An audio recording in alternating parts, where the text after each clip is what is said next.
Thank you, everybody, for having me. I am incredibly new at this, so I mean, new at this as far as like online meetings.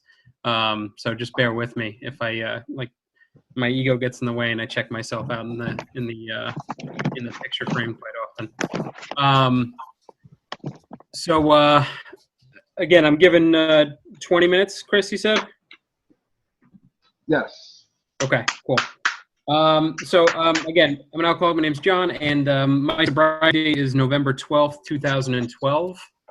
I have a sponsor, Tim V. He has a sponsor, Tom C. And, I do my best to sponsor other gentlemen in the rooms and pass on the message as best I can as it's been passed down to me. And for that, I probably am not grateful enough. Generally, I'm going to kind of stick to the status quo of things, and I'll kind of just qualify with what it was like, what happened, and what it's like now. I grew up in a place called Breezy Point. It's in Queens, New York, I mean, as a kid, for me, I kind of had that consistent feeling that I was definitely not a part of. There was something just, and I have two dogs in the background, so if they do bark, my apologies. I just felt like there was something innately different that separated me from, everybody else in the world. The best way I've ever heard it described is, everyone was born and they were given a set of directions, and I just didn't have them.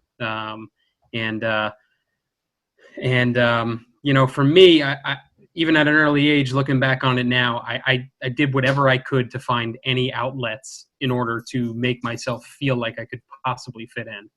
And, just like a lot of people probably sitting in this room, it came out in different ways. For a little while, it was sports. For some of the time, it was, breaking the rules, getting into trouble, like minor issues with the cops, things like that. Stealing, definitely got a good rush out of stealing stuff. And none of it really kind of fit the way I wanted it to. I still consistently felt like I was completely and utterly different than everybody else. When I was 11, I had my first drink, which if you grew up in a place like I grew up, 11 was pretty much the legal drinking age. And, I had my first drink, and it was, for me, it's been described in our literature as magic, and alcohol absolutely was magic for me. The minute I put alcohol in my system, I immediately felt connected to the rest of the world. And the rest of the world for me at that moment was the 6 or 7 friends who I just hung out with, who I never really knew. And man, as soon as I drank that alcohol, that warm feeling going down, I hated the taste of it, but that warm feeling kind of took over. And, I wanted that warm feeling a little bit more and a little bit more and a little bit more. And again, like I said, it was that magic elixir for me. And, I basically spent the rest of my drinking career chasing that same exact feeling. And, I'll try to stay away from too many war stories, because the truth is, if you drank like me, I was never in any setting, in any place in the world, was I ever a social drinker. The idea of 1 or 2 drink me, I would once in a while throw it in there just for, safe measure. But the idea of 1 or 2 drinks to me was absolutely appalling. I'd rather not drink at all. And, I basically spent my whole high school career, as a weekend warrior. And then I started adding days, just like most people do. I started on Fridays and Saturdays. I quickly realized that Sunday nights were a pretty good night to get drunk too. I realized that Thursday nights were pretty much the weekends as already, so I might as well drink there. and it just continued to a point where I basically drank every day, morning, noon, and night. Sorry about that. And I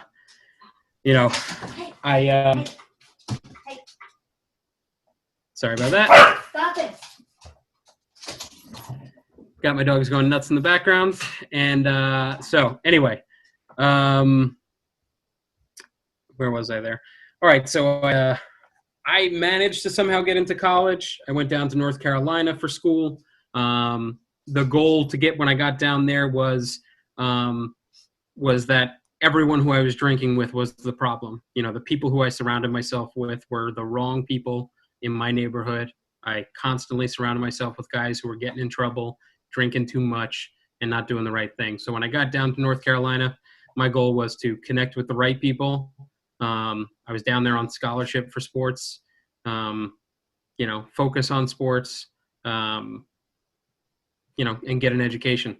And I lasted about 12 hours. And as soon as my parents pulled out of the driveway at my school, I found the exact guys who I wanted to hang out with. And for me, the exact guys who I wanted to hang out with were the type of guys who chose drinking over class, chose drinking over sports, chose drinking over sleep, who chose drinking over just about everything. Or so I thought.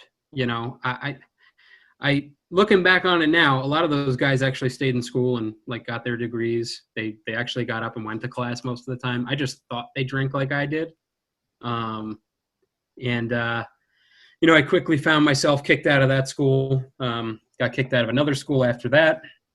And, long story short, I found myself at my first bottom at a little bit over 18 years old. And I was beaten already. I could actually say that at 18, I was absolutely beaten. For me, it was, I went to my first meeting, just to kind of backtrack a little bit. I grew up in an alcoholic household. However, there was no alcohol present. So I was my father was sober when I was born. So we didn't have any booze in the house, nothing like that. So I grew up in an alcoholic household, all the traits, but none of the actual drinking. My family, basically the motto growing up was, as long as we have the white picket fence outside, no one needs to know what's going on inside. And, that's something that I kind of ran with for a long time. And that's how I kind of lived my life altogether. In general, one of my biggest defects of character has always been that self-pride, that inability to let people know when things aren't going too well, because I just want to keep up appearances on the outside. And so I managed to find myself beaten at my first meeting. I went with my father, my brother, who was newly sober, just got out of rehab, and my other brother, who had been sober for a little while. So I like to say it was more like a trendy choice to get sober in my family. I don't know if I actually did it because I wanted to get sober or because I felt like I was being left out. Leave it to an alcoholic to think he's feeling left out of, calling himself an alcoholic in the family.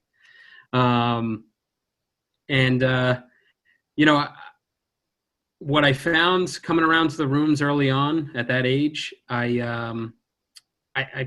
usually like to say that I'm definitely not, I've been sober for 5 years and I'm definitely not 23 years old. So when I came around at 18, I did not stick around. I've bounced in and out of these rooms for almost 15 years. But one thing I did find in recovery was service and fellowship. Service and unity, in reality, were the two things that kind of held me in check for several years. I actually spent about 4 years without a drink, going to meetings. If anyone's from Queens, if you had a cup of coffee in anywhere in Queens from 2003 to 2007, I probably made it. I made coffee everywhere. I made meetings everywhere. I got hooked into just doing everything that I saw everyone else doing. The one thing I did not see anyone else doing that I did not get connected with was steps. And you know, I was told to get a sponsor, and I wasn't sure what that meant. And someone said to me, get a sponsor who has what you want. And I saw a guy in the room who, he was, he's a good-looking guy. Drove a brand new Mercedes. He had a beautiful house, beautiful wife, and a great job. And I was like, that's pretty much what I want.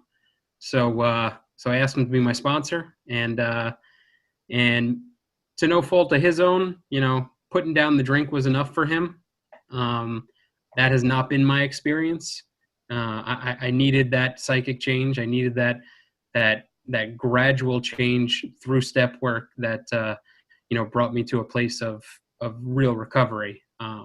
So just putting down the drink for me did not work. And because if you're anything like me, I put down the drink, and generally I'm still stuck with the problem. I'm still stuck with me. I'm still stuck with the person that always causes havoc in my life, which is me. And, by not getting involved in step work, I was able to stay connected, make coffee, make a lot of meetings. But after a little while, I found myself realizing that it just wasn't working the same way it did, the first year I was around. And then the second year, it definitely didn't work as much. And the third year and the fourth year, and I slowly but surely just started to fade away from meetings. At 22, I picked up my first legal drink, and I felt like I deserved it. I felt like I was an adult now. I had actually gone back to school and gotten my degree, and gotten a good job, and gotten a car, got an apartment, got the things that I thought I wanted, and I thought that I deserved it. And I picked up that drink, and my life picked up just like that. I mean, the progression of the disease picked up so quickly for me.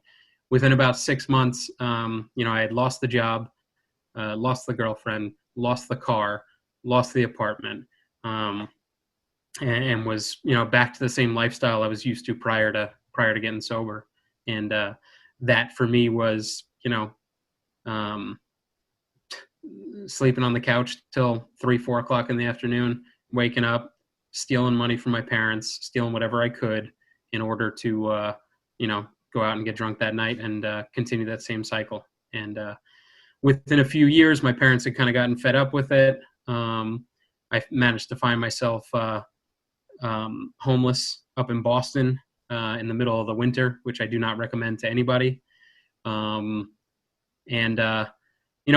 had options. I had actually initially gone up to Boston for work, and when work and alcohol started to butt heads again, which it usually did for me, it was either I'd stop showing up for work, or I wouldn't be making enough money to both support my drinking and like an apartment and groceries and stuff like that. So my solution, which I was generally good at coming up with solutions, was my solution was I'll give up my apartment. I'll stop shopping. I don't need clothes. I'll leave whatever clothes I have wherever I can. I'll ride the train, which, I look back now and I get, I wish I had just been homeless in New York, because at least I could have rode the train all night. In Boston, the train stops running, usually, I think it was 2 o'clock. And at that point, what I started doing was breaking into people's basements and sleeping under their stairs, for as long as I could. If I can get a couple hours in, I'd be pretty happy. And, again, like I said, I was big into that idea of, as long as you don't know what's going on, everything's okay. If I seem to look the part, then that's all that mattered. And all this time, while I'm, giving up my apartment, drinking around the clock, breaking into people's basements, sleeping under people's basement stairs, I still get up early enough to make sure that I get to work, 2 or 3 hours prior to everybody else. I wash myself up in the bathroom, put on a shirt and tie, and pretend like everything's all right. And that's the type of place that my alcoholism brings me to, is a place where like I'm like so defeated, but I just don't want to show anyone that I am. And and I'm and I mean it sounds exhausting even saying it. Just the thought of going through that type of life today sounds exhausting to me. And I'm so grateful that I that I don't have to do that anymore. So I'm not really sure how much time I've been going, but I I found myself bouncing in and out of AA again. That lifestyle only lasted so long. I basically made it about 6 months up there in Boston. Then I went couch surfing in Brooklyn at my parents' house, my brothers, anyone who would let me in. I'd crash there until my stay was no longer welcome. And it landed me in a position where I went through a rehab, and my parents let me back in their house. By some small miracle, they let me move back in with them. And in this time frame, I had managed to rack up a DWI, a couple of arrests, a bunch of evictions, all that good stuff, all that stuff that I never thought I'd be capable of doing. And for me, it wasn't any major miracle that happened, in all honesty. It was a couple of small miracles. And my last night of drinking, I decided to take my father's golf cart. He lived on a golf course. He was retired. They were trying to enjoy their retirement. I got drunk and tried to drive his golf cart down the highway. And that was my last strike. That was my last drink. And in the middle of the night, driving a golf cart down the highway is definitely not a good way to go out, but at least it's a memory that I can laugh at now. And again, it wasn't my worst bottom ever. I'd woken up in jail cells before. I'd come to in jail cells before. My parents had been disappointed before, but I was spiritually and emotionally just bankrupt. I have no other way of describing it. I was in a place where I really just thought, the thought had run through my head several times throughout my life to kill myself, but I had come to that conclusion that was basically the only way I was going to get out of this, was killing myself. And that was a pretty grim reality. And somebody, my father said to me, "Why don't you try and go to a meeting tonight and see what happens?" And I listened and went to a meeting. And again, it was nothing special. The next day I woke up, I wanted to drink. I absolutely wanted to drink, but I didn't. Through some divine miracle, I chose not to drink. And I went to a meeting the next night, and the night after that. And, again, small miracles started happening in my life. Whenever I share this one miracle, I always preface it by saying, like, it doesn't seem like it's a huge miracle.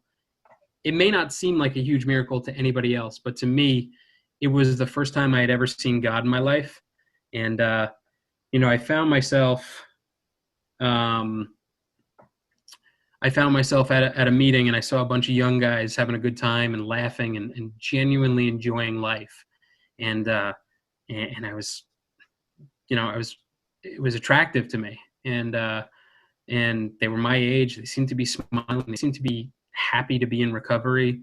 And I wanted it. And, at the beginning of the meeting, I was like, at the end of this meeting, you're going to go up and talk to these guys. And, if you're anything like me, sitting through a meeting for an hour, my mind can change itself 50 or 60 different times at a minimum.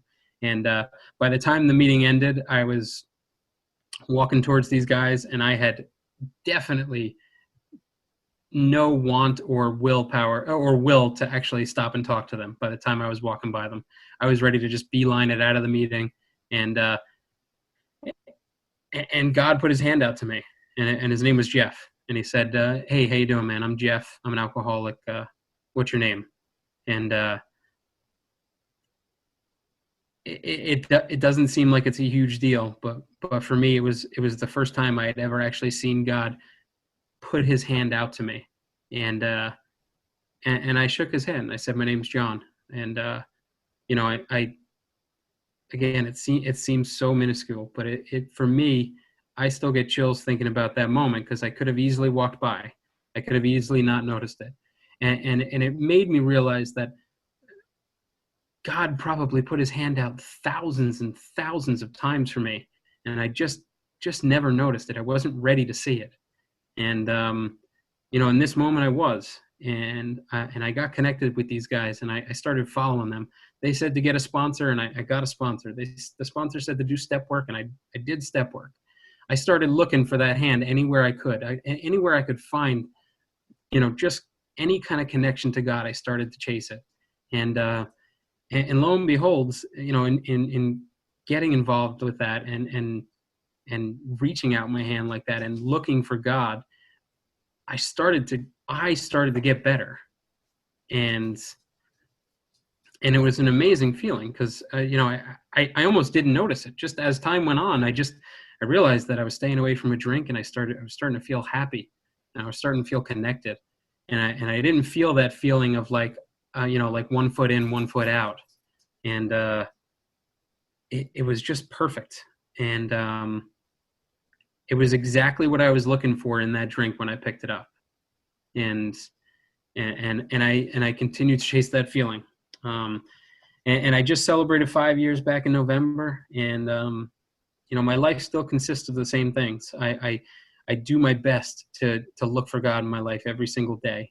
Um, I attend meetings. I reach out to the newcomer. I still do step work with my sponsor, and probably not as often as I should, but my goal at this point is to take other men through the work. Um, I'm acting service work, and my life just continues to get exponentially better. And it's honestly, it's not because of anything that I did personally. It's just the fact that I looked for God, and I continue to look for Him, and He continues to show Himself to me. Um, and um, I've had so many blessings in recovery. I got married in recovery. I I can't even believe a woman would be willing to, spend like a couple of hours with me, let alone the rest of her life with me. And she can hear me because she's sitting in the living room. But, I'm so blessed. I got to watch my wife celebrate 6 years tonight at our home group. And I got to be a part of that. And, I get to be a part of my family, those people who wanted no part of me, those people who I wore out my welcome time and time again. I'm a godfather to one of my nieces. I'm active in my family's lives. And, I just continue to work on my recovery. As long as I keep working on myself, I got a shot. I know that. And if there's anyone who's new or is struggling, I really just, I urge you to reach out. I urge you to look for God. I urge you to reach your hand out to others, because the greatest thing I ever heard was that God speaks through other people. And me as an isolator, that's the last thing I wanted to hear, because I don't want to be around people. And it forces me to look for God. And I guess I'll shut up, because I realized I probably talked for about a half hour there. Sorry about that. And that's all I got.